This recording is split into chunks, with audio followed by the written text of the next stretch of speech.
In the heart of Southeast Georgia, nestled in between Hinesville and Savannah, lies this neglected skate park. Today, I am in Richmond Hill, Georgia, at the Ozzy skate park.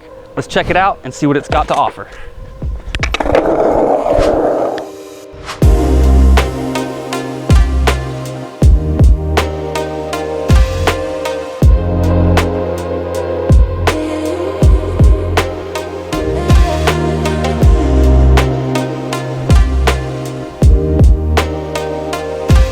Richmond Hill, Georgia. I didn't really know anything, and I still don't know anything about Richmond Hill until the first time that I came to this skate park. I came out here twice, both in like short little bursts, just to kind of like see what I can do. Yeah, let's just jump right into my first impressions. Right when you pull in, you're gonna be like, dang, this is really nice. Nice area. Baseball fields, soccer fields, all that stuff. Big parks and rec place with all these different types of sports fields. And then you see the skate park and you're like, oh no. It's not a good reflection of the rest of the things around it, that's for sure. You'll see a fence, concrete slab, and some janky ramps, kind of hodgepodge together. Richmond Hill is a relatively small area that kind of has two populated areas that are kind of spilling out into it. So it is definitely a growing community. There is Savannah, Georgia, which is, you know, pretty big. And then there's Hinesville, which is definitely growing. You're about 30 minutes apart from each. And there's 3 skate parks in Hinesville and 1 skate park in Savannah. As for skateboarding, I think it's like this little lost, forgotten place in between those 2 cities. Let's just get right into it. So the layout is fairly simple. It's just a giant square, and there's 3 sections. There's the main street section, a mini ramp tucked off into the corner, and then a bunch of flat ground elements. And that's pretty much it. Let's get straight into the street section. So the street section is really simple. It's just some back and forth action with 3 elements. There is a quarter pipe on one side, 4 foot tall, 8 feet wide, and super janky. It's all metal and it's super rusted. The paint has worn off because these are really, really old ramps. The quarter pipe is sturdy. It's totally fine to skate. It's not really that bad. You just gotta kind of get past the visual of it. And what's super weird about it is the top is just wood.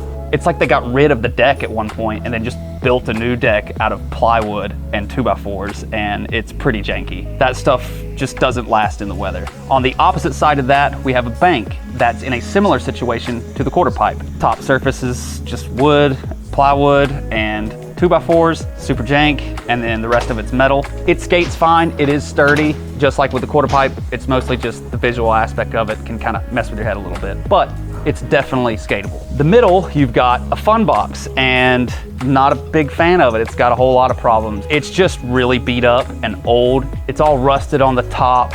All the paint has come off. The grind ledges are decent and sturdy, but they are also super rusted and just ugly. They do skate, but it just looks terrible, and you really don't want to scrape yourself on that rust. It can be nasty. There's some pieces on the banks that aren't aligned very well. They're dented up and kind of janky, so that can mess you up a little bit and definitely mess with your head. What I did enjoy doing was this little barricade that they have off to the side, just like moving it right there to the left of the bank and going over the barricade. That's always fun. The barricade's sturdy. It's big and heavy. It was fun just popping an ollie and then finally sticking a kickflip over it. So yeah, there's nothing special about the street section, just back and forth, janky ramps. It's sturdy enough to skate, but janky enough to like sketch you out heavily. So now let's get to the mini ramp.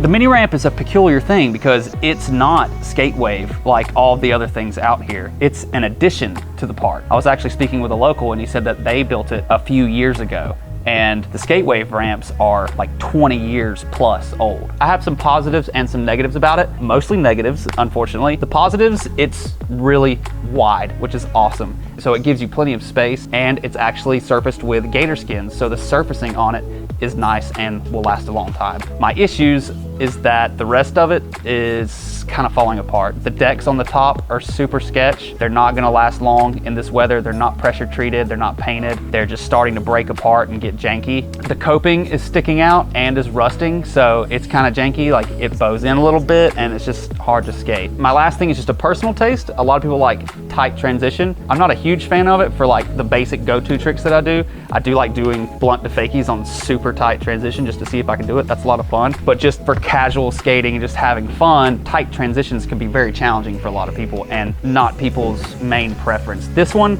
unfortunately, has pretty tight transition. The radius on it is, in my opinion, just way too small. They needed a much larger radius just to mellow it out a bit. I mean, it's only a 3-foot tall mini ramp, so having it nice and mellow is great for beginners, intermediate, and advanced. Having a really tight transition is going to severely limit the amount of people who can skate it. But hey, I give them props for building it and putting it out here. And then the rest of the skate park is just a bunch of flat ground elements. There's a nice super long rail. A local told me that somebody built that and brought it out here. It's really nice. It's a little rusted. It definitely needs some waxing, but it is a lot of fun and it's very sturdy. There's the skate wave bench. A little high, like those typically seem to be pretty high, but it's actually really sturdy and still holds up. Like 20 years later, it's still out here and it still slides and grinds really well. Then there's like this janky homemade rail. It's a super skinny round rail and it skates great. I mean, if you like skinny round rails, you could definitely skate this one. It's not that bad at all. I had a lot of fun on it. And then you've got the grind box slash manual pad. It's about 1 foot tall, 8 foot long, 4 feet wide. Not much to say about it. It's your basic grind box manual pad. And it's pretty rusted and pretty gnarly, but you know, it works, just like most of the things out here. There are 2 obstacles that are like not even worth touching out here. They're both OC ramps. OC ramps are not meant to be untreated outside, left in the rain. They're just not made out of the right materials. Those things just need to be trashed. There's the A-frame with the rail. I mean, it's probably skatable, but it's just janky. I didn't even bother touching it. But then there's the quarter pipe and it's just, the whole bottom is just completely destroyed. So there's no reason why it should be out here. It's basically firewood.